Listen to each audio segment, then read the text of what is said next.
Making soluble salts except sodium, potassium, and ammonium salts.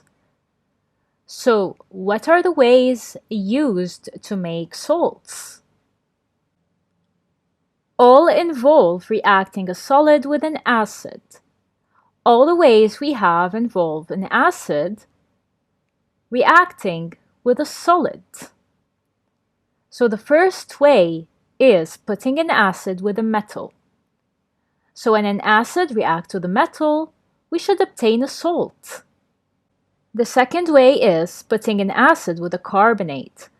When an acid reacts with a carbonate, we should obtain a salt, carbon dioxide, and water.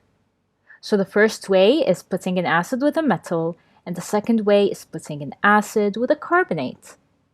Now the third way is acid reacting with metal oxide or hydroxide.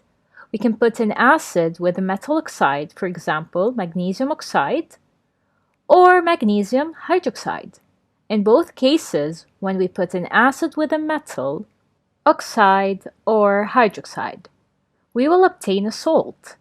So these are the three ways in which we can obtain salts from the following reactions.